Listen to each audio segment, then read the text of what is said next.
Bien, amigos, otro elemento, quizás el más importante de esta semana, que fue una semana que culminó hoy con el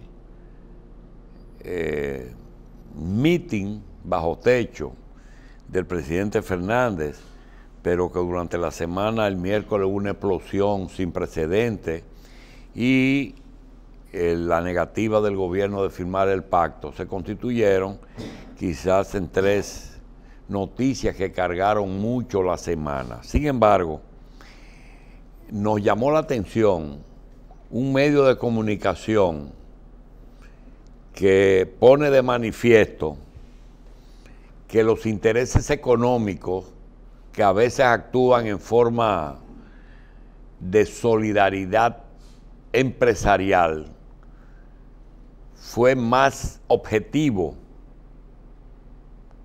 y se dedicó a investigar el tema de la explosión de Poliplas. Poliplas es la empresa de plástico más antigua que hay. En honor a la verdad, tiene 50 o 55 años ya en esa misma zona y es una empresa de una firma que tiene una característica. Primero, es propiedad de un expresidente del CONEP, del Consejo Nacional de Hombres de Empresas. Segundo, es su principal accionista es una de las empresas más importantes que hay en República Dominicana y la prensa televisiva trajo este reportaje que nosotros queremos que ustedes lo vean con detenimiento y vean cómo un medio de comunicación que es de un empresario se deshace de esa condición y se convierte en verdadera prensa. Veamos la información. Fue sentida en toda la ciudad. Las cámaras de los locales cercanos registraron el fuerte impacto de la explosión. También derribó el poste del tendido de alta tensión, destruyó las ventanas de una escuela que está al lado y la calle Alfonso de Espinosa fue cerrada. Pero donde más se ha sentido el impacto es en el seno de las familias que hoy lloran a sus seres queridos, muertos, claro, y sobre todo en el corazón de quienes, a pesar de muchos esfuerzos, aún no reciben informaciones acerca de sus familiares desaparecidos. Lo más doloroso es un siniestro como este pudo haberse evitado. Las muertes, las desapariciones, las heridas, la implementación de un verdadero protocolo de seguridad y una ruta de evacuación adecuados habrían podido salvar vidas. En ese sentido, tras 2 días de reclamos en que la ciudadanía exigía saber cuántas personas trabajan en la planta y tras esos mismos 2 días de silencio por parte de la empresa en cuanto a la cifra que era el centro del debate, el director corporativo de la empresa Poliplas y pasado presidente de la Asociación Dominicana de Exportadores, ADOEXPO, Álvaro Sousa, declaró que un total de 288 personas laboraban en la instalación de Poliplas en el turno de la mañana, de las cuales 255 trabajaban en la planta en la que ocurrió el siniestro y el resto en oficinas administrativas. Sin ofrecer una lista de nombres, señalaba además que el 98% pudo ser evacuado gracias a que siguieron un supuesto protocolo de emergencia. Pero los números no dan, porque un cálculo simple arroja que el 98% de 255 es 5, lo que quiere decir que, según las declaraciones del ejecutivo de la empresa, su protocolo de seguridad habría logrado dejar a salvo a todos, menos a 5 de las personas que trabajaban en la planta. Pero, ¿qué protocolo de seguridad? Si lo evidente es que ante situaciones de escasa visibilidad, los protocolos de seguridad se fundamentan en ejecutorias sonoras, como sirenas y anuncios por altavoz, que no se escuchan en ninguno de los videos que trascendieron por las redes y que corresponden a los minutos antes de la explosión.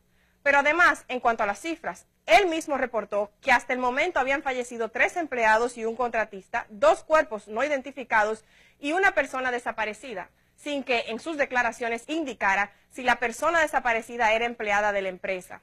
Favoreciéndole con el beneficio de la duda, digamos que en base a los números que ellos mismos proveen, solo 3 personas empleadas de la empresa han fallecido. Entonces, ¿dónde está la joven empleada que grabó aquel video y que respondía o responde al nombre de María Altagracia Garavito? ¿Dónde está Rosa, la compañera de trabajo con la que ella hablaba mientras grababa? ¿Es esa tal Rosa la misma que buscan unos familiares y que respondería al nombre de Rosamelia Peña, de 52 años, son por el contrario dos personas distintas, ambas llamadas Rosa. ¿Dónde está el trabajador de almacén cuya silueta se vislumbra en el referido material audiovisual, que es buscado por su esposa desde hace días? ¿Dónde está Emmanuel Esteban, de 20 años, que estaba, según sus familiares, junto a dos mujeres fallecidas? ¿Dónde está el trabajador de 49 años que sus familiares dicen, y cito, que no lo encuentran ni entre los vivos ni entre los muertos? Con la suma de estas personas y varias otras que aún buscan sus familiares, el número excede a 5 víctimas empleadas por Poliplas, así que lo del 98% no tiene ni el más mínimo sentido. ¿Dónde están? ¿Dónde están? Sus familiares quieren saber, y porque sus seres queridos necesitan respuestas, se apersonan al terrible lugar de los hechos, donde deberían de recibirle, de ser responsables, al menos un representante de la empresa que encabeza Manuel Díez, pasado presidente del Consejo Nacional de la Empresa Privada CONEP, alguien que dé la cara y se solidarice, un personal técnico para apoyo psicológico, un personal encargado de la logística, que levante las preguntas de las personas y centralice las informaciones para dar respuesta efectiva, autoridades públicas que protejan la zona y los familiares en duelo, que evite el saqueo que han sufrido las viviendas de las familias que fueron evacuadas. Por el contrario, con el corazón en las manos, las familias afectadas por la tragedia llegan al lugar donde antes se erigía su fuente de trabajo y sustento y ven un montón de escombros que probablemente pesan sobre los cuerpos de sus familiares. Y nadie da la cara, nadie les ofrece apoyo psicológico, sino que la policía les bombardea con bombas lacrimógenas, a pesar de que su presencia allí fue tan, pero tan pacífica, que no presentaban ni siquiera consignas y cánticos. Eran simples personas tranquilas, dolidas, en espera de respuestas. Para eso es que está este poder político putrefacto, para defender la imagen y los intereses de un empresariado voraz que protege su lucro y su reputación por encima de la vida de los que Juan Bosch llamó los hijos de Machepa. A este nivel de corporativización del Estado es que estamos. Ese es el rol de este poder político y económico, que ya no son cómplices uno de otro, sino que se funden en intereses iguales hasta el punto de que no se distingue la línea entre un comerciante y un político. Ruego, señores, que me perdonen las nobles excepciones, que las hay, de empresarios y políticos honestos y sacrificados. Este comentario no es para ustedes, pero ya esto es el colmo, ya esto no se aguanta más. Es más, esto es tan grave que este poder político y empresarial ya no sabe dividir sus carteras y sus bolsillos. ¿Cómo es posible que con nuestros impuestos el Estado, a través del Ministerio de Obras Públicas, el INVI y o el Ministerio de Educación, vaya a costear las reparaciones multimillonarias que son necesarias por la explosión producto de la negligencia ocurrida en una de las compañías de uno de los empresarios más pudientes del país? ¿Fondos no faltan en esa empresa? ¿Por qué? ¿Por qué, si la ley prohíbe tanta cercanía entre centros educativos y depósitos de gas para consumo propio, se le permitió instalar allí el depósito o se erigieron allí centros educativos?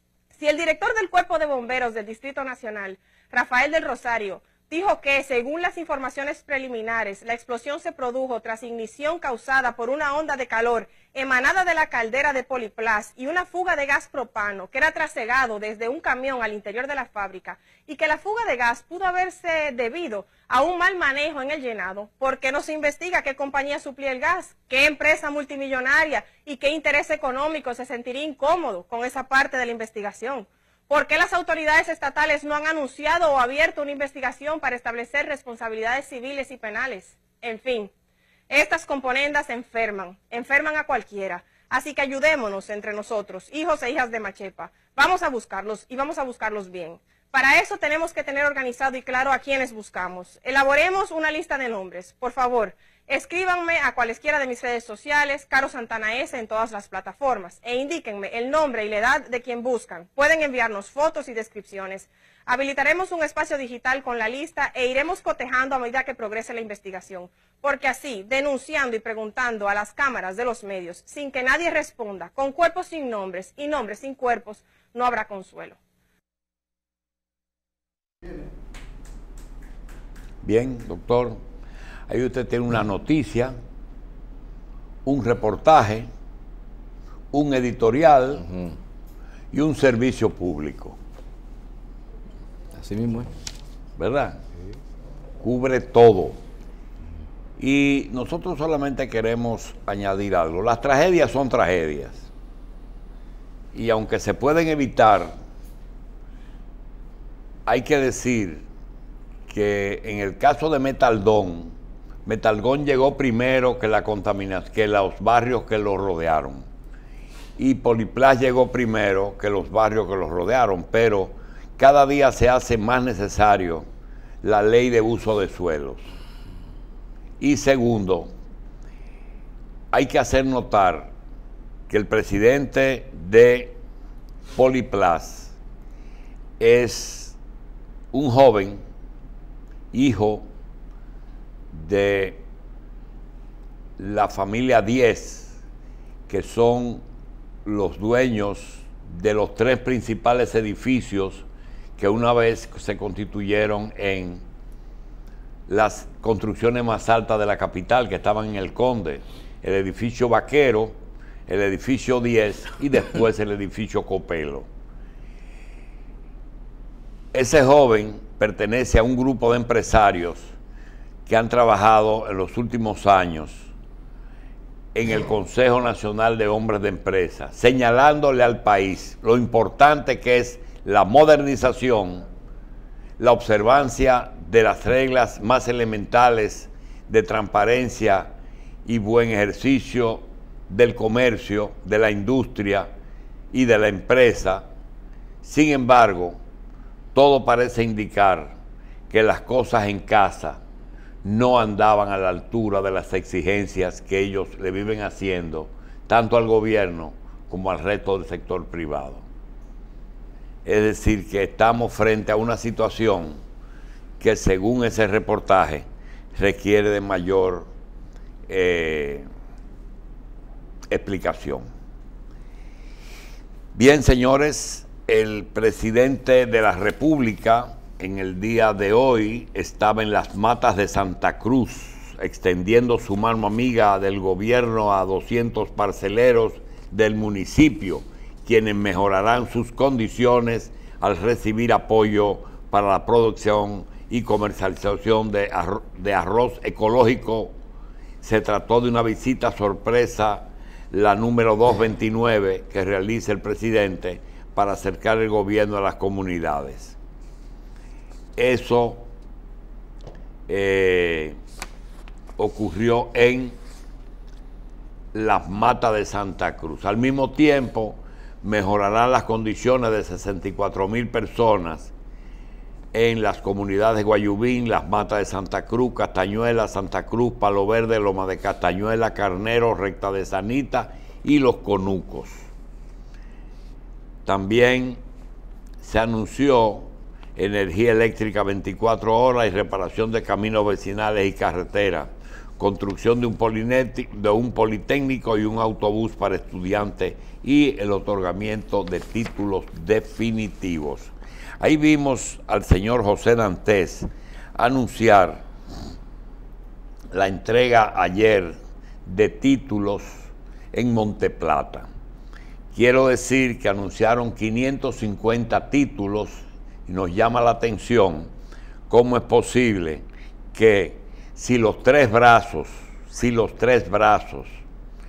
tienen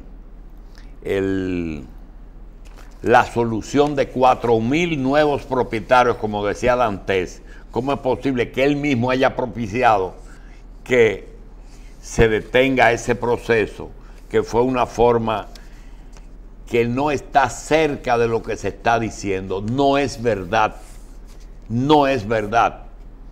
que en los tres brazos ocurrió lo que le dio la gana a la participación ciudadana. Ellos tenían la idea de que estaban haciéndole daño a Miguel Vargas y le montaron un expediente a ese expediente. Pero ya están presos los que ellos querían y esa gente están viviendo un limbo. El presidente Fernández anuncia un tren del Cibao a Jaina. Ese tren es viejo, viene del gobierno de Hipólito Mejía y parece que lo van a revivir. Originalmente el proyecto viene de Montecristi a Santiago, de Santiago a Los Alcarrizos. En Los Alcarrizos sigue de carga para Jaina y sigue para la capital en el metro de pasajeros. Se está hablando de que es una oferta, pero posiblemente se adelante en estos 500 días que le quedan a este gobierno. Siguiendo con el Tribunal Constitucional y los tres brazos, Ricardo Taveras, de la Fuerza Nacional Progresista, dice que en el gobierno hay una corriente que quiere destituir a Milton Ray Guevara, y Milton Ray Guevara no se quiere dejar destituir, no fallando el caso de los tres brazos, porque si lo falla, no le va a dar razón a José Dantes. Bien, nosotros tenemos un comentario que, más que un comentario, queremos que Carlos Alonso, periodista, locutor y hombre de bien, y el doctor Cristino del Castillo, a quien le llevamos muchos años de edad, pero que en este caso ustedes me van a dar una lección porque estoy muy perdido. Pausamos, perdido en el espacio.